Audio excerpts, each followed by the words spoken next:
네, 다음으로 무효와 취소 파트인데요. 무효와 취소의 비교인데,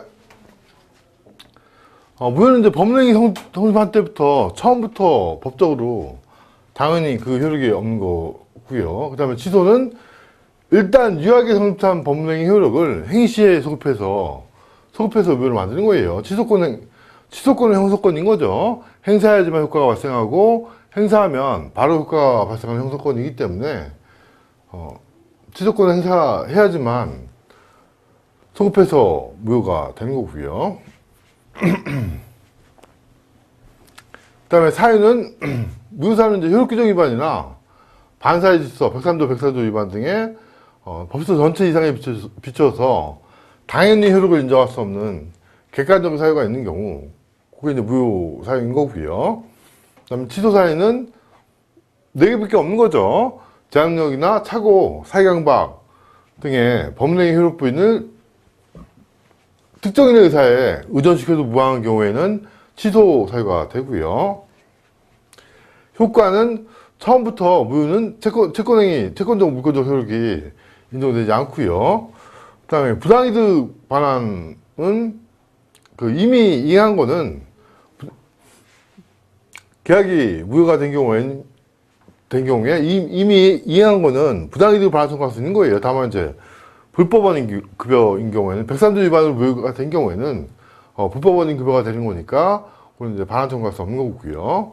그다음에 반환 범위에 대해서 의사무효자는 현존이익 한도 내에서 반환 의무가 있는 거고요. 그건 이제 제한응자 규정을 유추조항하는 게 판례 입장인 거고요. 그다음 취소하면 소급무효가 되는 거고, 이미 이해한 것은 부당이득으로 반환 청구할 수 있는 거고요. 그다음에 제한응자는 현존이익 한도 내에서 반환할 수 있는 특칙이 있는 거고요. 이 규정은 의사문역의 경우에 유추 적용하는 거예요. 그 다음에 계약이 무효 취소된 경우에 그에 따른 채권 채무가 존재하지 않는 거니까 법률가 침해에 따른 채무불이행에 기한 손해배상 청구는 할 수 없는 거고요. 예컨대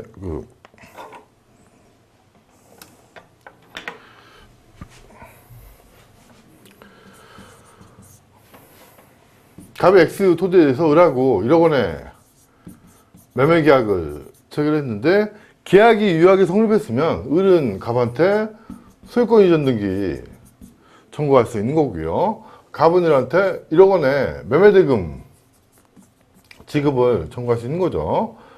그래서 계약이 유효한 경우에는 갑은 을한테 대금 채권이 있는 거고, 을은 갑한테 소유권 이전 등기 채권이 있는 거예요. 그렇지만 계약이 무효가 되게 되면 이 채권 채무가 발생하지 않는 거죠. 계약이 취소된 경우도 마찬가지예요. 취소하게 되면 소급해서 계약이 무효가 되기 때문에 이 채권 채무 자체가 소급해서 없어지는 거예요. 따라서 법률가 침해에 따른 손해배상 청구는 할 수 없다는 게 판례 입장인 거고요. 그 다음에 제3자에 대한 효과인데, 무효는 원칙적으로 절대적 무효인 거고요. 다만 이제 예외적으로 제3자 보호 규정이 있는 경우에 비밀표시나 허위표시 같은 경우에는 선의 제3자 보호 규정이 있는 거죠. 그 경우에는 그 사람들한테는 무효가 되지 않는 거니까 상대적 무효인 거고요. 그 다음에 취소도 마찬가지로 제3자 보호 규정이 있는 경우에 선의 제3자 보호 규정이 있는 착오나 사기강박 같은 경우에는 선이 취소가지고 선의 제3자한테 대항하지 못하는 거니까 상대적 취소라 그러는 거고요. 그 다음에 이제 제한능력을 이유로 한 취소 같은 경우에는 제3자 보호 규정이 없는 거죠. 그래서 누구한테라도 제한능력을 위한 취소를 주장할 수 있는 거기 때문에 절대적 취소 의미인 거고요. 그 다음에 무효는 영원히 무효이기 때문에 무효 지정에 기한 제한이 없는 거고요. 그 다음에 취소권 행사는 이건 형사권인 거니까 형사권인 거고 3년 10년의 제출기간이 걸린 거죠. 따라서 3년 10년 제출기간이 경과하게 되면 취소권이 소멸하는 거니까, 취소권이 소멸하게 되면 그 행위는 확정적으로 유효가 되는 거예요. 그 다음에 취인인데, 무효행위의 취인에도 효력이 없는 거죠. 다만 이제 무혐의를 알면서 무혐의 소멸한 후에 추인한 때에는 새로운 법령이 한 것으로 봐가지고 무혐의 추인은 소급표가 인정되지 않는 거고요. 그다음에 취소할 수 있는 행위 추인도 취소할 수 있는 행위는 이름 유효한 거죠. 추인하게 되면 확정적으로 이름 유효한 행위가 확정적 유효로 되는 거에 불과한 거예요. 취소권에 포기한 거에 불과한 거니까 소급표는 없는 거고요. 취소권은 소급표가 있는 거지만 추인은 소급표가 없는 거예요. 취소권 행사하면 소급해서 무효가 되는 거지만 추인하게 되면 취소권 포기에 불과한 거니까 이름 유효했던 행위가 확정적으로 유효한 행위로 되는 행위인 거라 소급표는 취소할 수 있는 행위 추인에 소급표는 인정되지 않는 거고요. 그 다음에 무효 같은 경우에는 법정 추인 제도가 인정되지 않는 거죠. 법정 추인은 취소에만 인정되는 제도인 거고요. 그 다음에 강박을 이유로 취소한 후에 그 행위를 추인하는 경우에 무행위 추인 법내에서 추인할 수 있는 거고요. 강박을 이유로 취소했으면 소급해서 무효가 되는 거죠. 따라서 무효인 행위인 거니까 무행위 추인 법내에서 추인할 수 있는 거고요.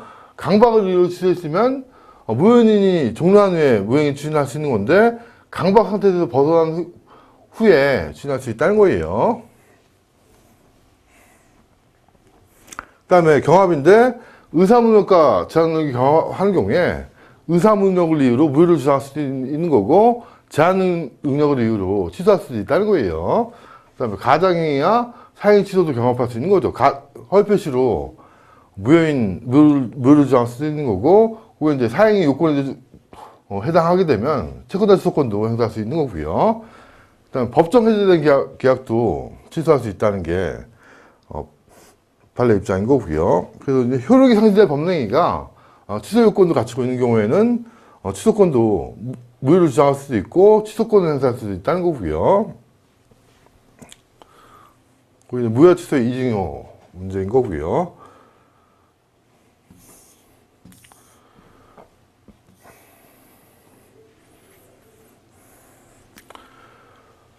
그 다음에 유동적 무효인데, 유동적 무효로 민법의 대표적인 거는 그 무권대리인 거죠. 무권대리 같은 경우에는 유동적 무효인 거라 본인이 추인하게 되면 소급해서 유효로 되는 거고, 추인 거절하게 되면 확정적 무효가 되는 거고요. 그래서 그것처럼 이제, 그와 같은 법률에 따라서 이런 구성하는 게 부동산 거래 신고 등의 법률에서 정한 토지 거래 허가를 받지 않은 거래 계약의 효력인 거고요. 그래서 기본 법리는 유상계약에 한해서 적용되는 거고요. 대가받고 소유권, 지상권 등을 이전하는, 설정하는 유상계약에 한해서 적용되는 거고요. 증여계약에, 무상계약에는 적용되지 않는 거예요. 그래서 기본 법리는 예컨대 이제 갑이 X토지가 허가구역, 토지거래 허가구역 내에 있어서 을하고 매매계약 체결했으면 매매계약은 허가 받기 전까지는 유동적 무효가 된다는 거예요.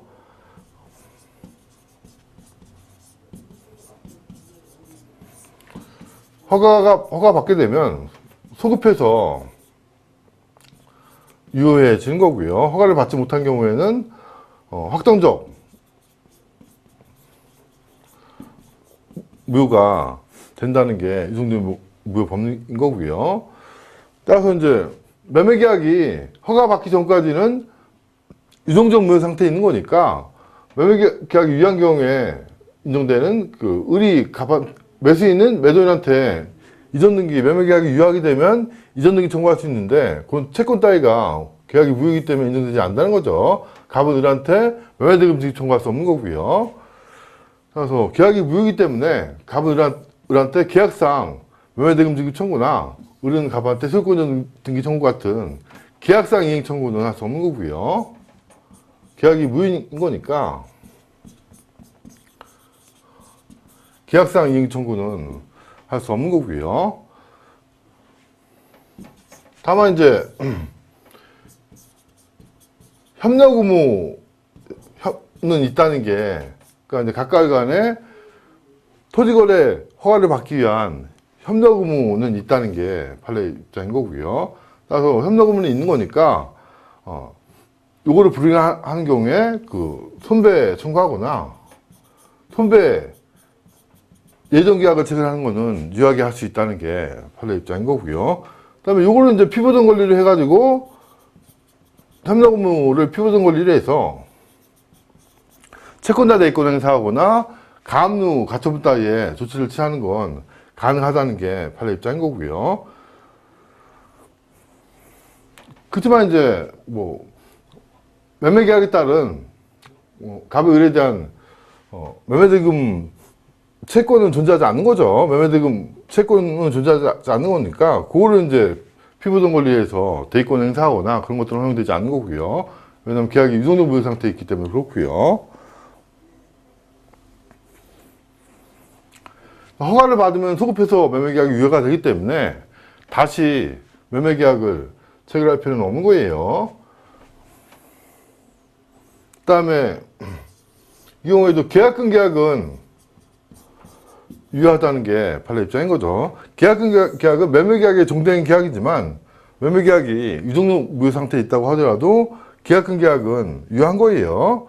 유효하다고 보는 게 판례 입장인 거고요. 따라서 이행이 착수 전에는 계약 해제하고 이행이 착수 전에는 해약금 해제는 가능하다는 게 판례 입장인 거고요.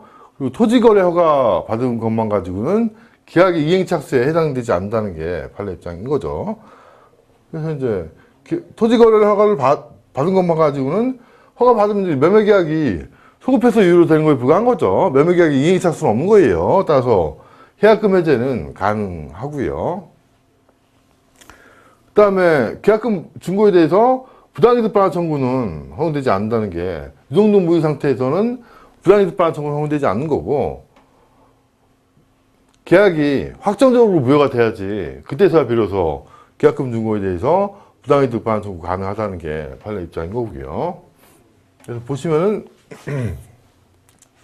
기본 법리는 이제 허가받으면 소급해서 유효한 계약이 되는 거고 불허가 된 때는 무효로 확정되므로 허가를 받기 전까지는 계약은 유동적 무효 상태에 있는 거고요.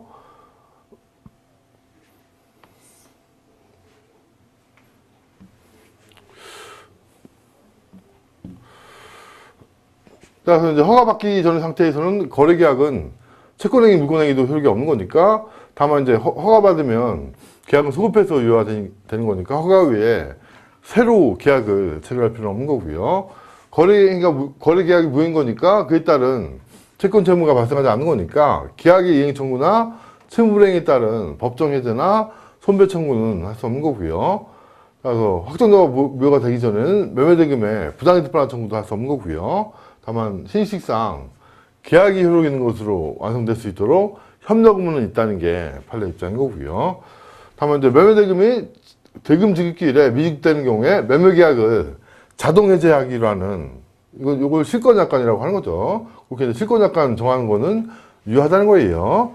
그다음에 계약금 해제, 계약금에 의한 해약금 해제 가능한 거고 허가받은 사정만으로 이행 착수가 있다고 볼 수 없는 거고요.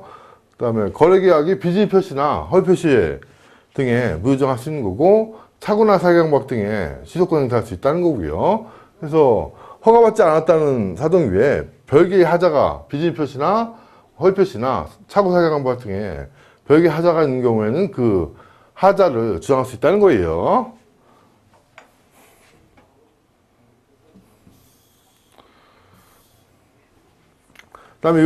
그다음에 이제 그 협력 의무에 대해서는 협력 의무 이행은 소구할 수도 있는 거고 협력 의무 이행 청구권을 보존하기 위해서 처분금지 가처분도 신청할 수 있는 거고요. 그다음에 채무자를 대해서 매도인한테 토지거래 신청조차 협력 의무 이행을 구할 수도 있는 거고요. 그래서 그 협력 의무가 피대의 권리가 되는 거죠. 피대의 권리도 될 수 있는 거고 피보전 권리도 될 수 있는 거고요. 그다음에 협력 의무는 있는 거니까 협력 위반 시 손배 청구나 손배 예정은 할 수 있는 거고요. 그렇지만 이제 협력 의무는 종된 의무이기 때문에 부수적 의무이기 때문에 계약을 해지할 수 없는 거고요. 계약을 해지하기 위해서는 주된 채무 불이행이 있어야지 계약을 해지할 수 있는 거죠.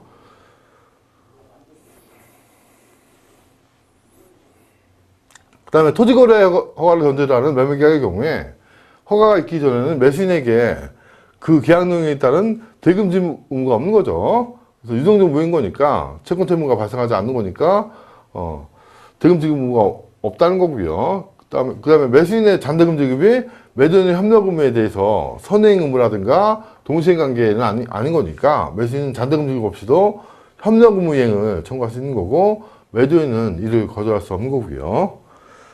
그래서 허가 받기 전까지는 어떤 채권 채무가 발생하지 않는 거죠. 다만 이제 협력 의무 이행은 청구할 수 있다는 거예요.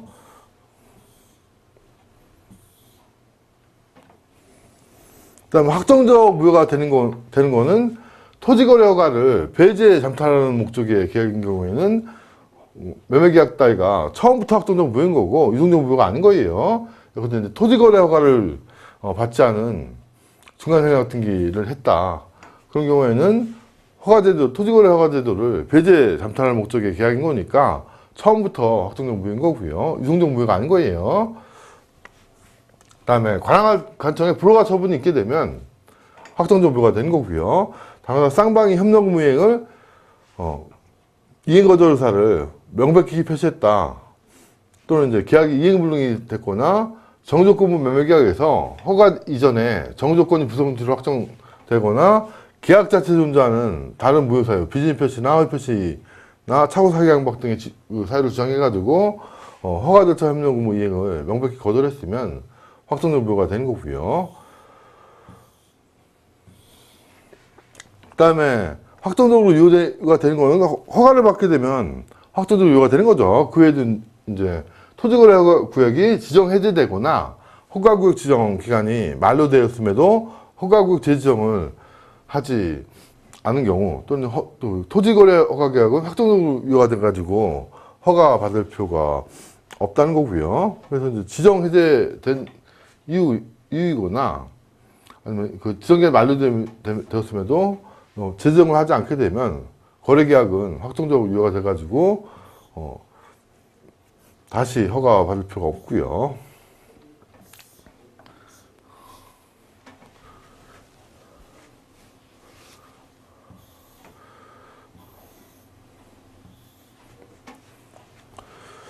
그 다음에 계약인사 그 허가 정도만 비교해서 보시면 예컨대 이제 갑의 X 토지에 대해서 을하고 1억 원에 매매하는 매매계약을 체결한 경우에 계약 당사자 지위를 매수인지를 을이 예컨대 병한테 이전하는 계약인수 계약을 체결했다는 거예요. 계약인수 계약을 체결하게 되면 매수인은 계약관계에서 탈락하는 거고 병이 을의 매수인지에 들어서게 되는 거죠. 이런 경우에 이제 매수인지를 이전하는 계약인수 같은 경우에는 최초 매도인과 매수인 간에 갑을 간에 매매계약에 대해서 허가를 받아야만 매수인의 계약인수 계약이 효력이 발생한다는 게 판례 입장인 거고요. 왜냐하면 이건 투기거래 방지를 위해서 그렇게 보는 게 판례 입장인 거고요. 그래서 갑을 간에 거래 허가를 받았어야만 을병 간에 매수인 계약인수 계약이 유효해가지고 매수인지가 을에서 병으로 이전된다는 거예요. 그렇지만 이제 매도인지를 인수하는 예컨대 A한테 매도인지를 인수하는 계약을 체결하는 경우에는 또 매도인지 이전하는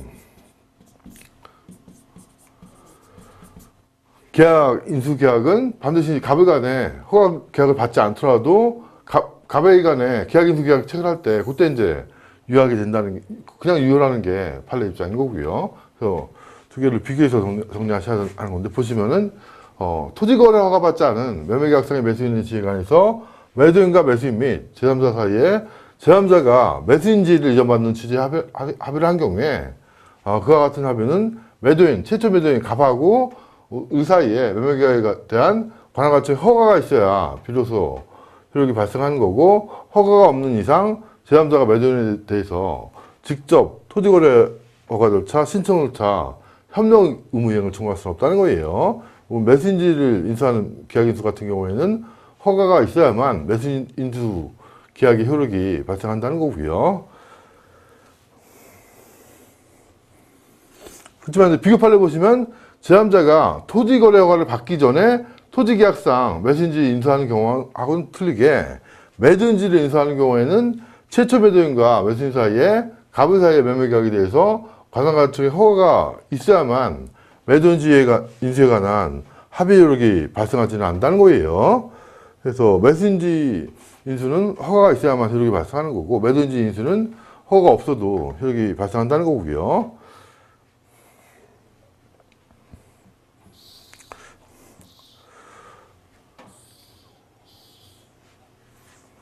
그래서 지문을 보시면 토지거래허가 제도는 투기적거래를 방지해서 정상적인 거래질서를 형성하는데 입법 취지가 있으므로 제3자가 허가받기 전에 매수인의 지위를 인수하는 경우뿐만 아니라 매도인 지위를 인수하는 경우에도 최초 매도인과 매수인 사이의 매매 계약에 대해서 허가가 있어야만 지인수에 관한 합의 효력이 발생한다고 그랬는데, 매수인 지위는 허가가 있어야 되는 거지만 매도인 지위는 아닌 거죠. 그게 틀렸고요. 그 다음에 일부 무효와 일부 취소인데, 일부 무효는 법률이 규정이 있는 거죠. 일부 무효는 전부 무효가 원칙인 거고요. 다만 이제 무효 부분이 없더라도 그 법률행위 거사가 인정되는 때에는 그 나머지 부분은 무효로 되지 않는 거고요. 유효로 되는 거고요. 그래서 이제 일부 무효는 전부 무효가 원칙인데, 무효 부분이 없더라도 법률행위 있을 것이라는 과상적 의사가 인정될 때는 나머지 부분은 유효로 될 수 있는 거고요. 요거는 이제 일분가인 거죠. 수개의 법령행위가 일체로서 행해졌어야 하는 거고요. 근데 금전 차용하면서 담보권 설정을 주기로 한 경우에 금전 차용하는 거는 그 소비대차 계약인 거죠. 담보권 설정 계약, 수개의 법령행위가 있었고 그게 이제 일체로서 행해졌어야 하는 거고요. 그다음에 일부 무효 부분과 나머지 부분이 분할 가능해 하는 거고요. 예컨대 담보권 설정해 주는 게 무효라고 하더라도 소비자 계약은 했을 것이라는 가상적 의사가 인정되는 경우에는 부분이 없더라도 나머지 부분을 했을 것이라는 가상적 의사가 인정되는 경우에는 이 두 개는 이제 별개의 계약인 거고 일체로서 행해진 거고, 그다음에 가상적 의사, 이게 이제 무효가 된다고 하더라도 소비자 계약을 체결을 했을 것이라는 가상적 의사가 인정되는 경우에는 예외적으로 소비자 계약은 유효하다는 거예요.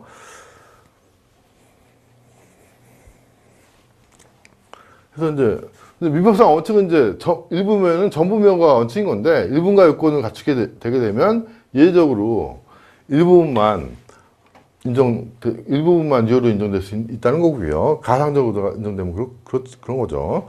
그다음에 요 특칙이 이제 약관규제법 16조에서 일부면의 특칙이 규정되어 있는데, 약관의 일부 조항이 무효라고 하더라도 계약은 나머지 조항만으로 유효하다고 해가지고 일부 무효가 원칙인 거고요. 일부 그 무효인 조항만 무효인 거고 나머지 조항만으로 계약은 유효하게 존속한다는 거예요.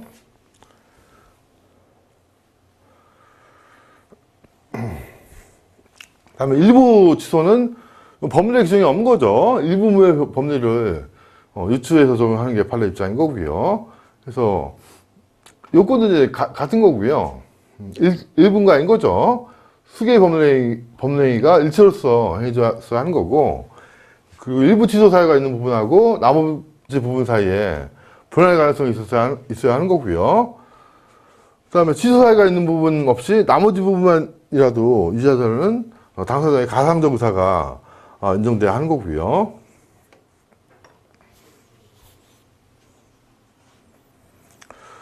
그래서 효과는 이제 취소 부분만 소급해서 무효가 되는 거고, 나머지 부분은 유효한 거고요. 다만 여러 개의 계약이 결합해서 전체가 경제적 사실적으로 일체로 행해진 것으로서 어느 하나 존재 없이는 당사자가 다른 하나를 요구하지 않았을 것으로 보이는 경우에는 하나의 계약의 취소는 일부 취소 법률에 따라서 전체 계약에 대한 취소 요소가 있다는 거고요. 이거는 이제 판례를 보시면 기망행위에서 소비자 계약을 체결하고 담보하기에서 근저할 것을 설정 계약을 체결했다.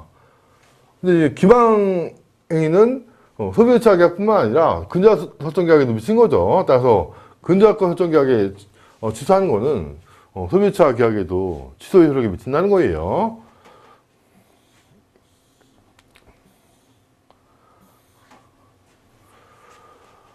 그 다음에 동일한 사본 판례 중에서 매매계약 체결 시에 토지의 일정 부분을 매매 대상에서 제외시키는 특약을 한 경우에 매매계약의 대상 토지를 특정해서 일정 부분에 대해서는 매매계약이 체결되지 않았음을 분명히 한 것인 거고, 일정 부분을 이제 매매에서 제외시키는 특약을 한 거니까 이 부분에 대해서는 법령이 자체가 존재하지 않다는 거예요.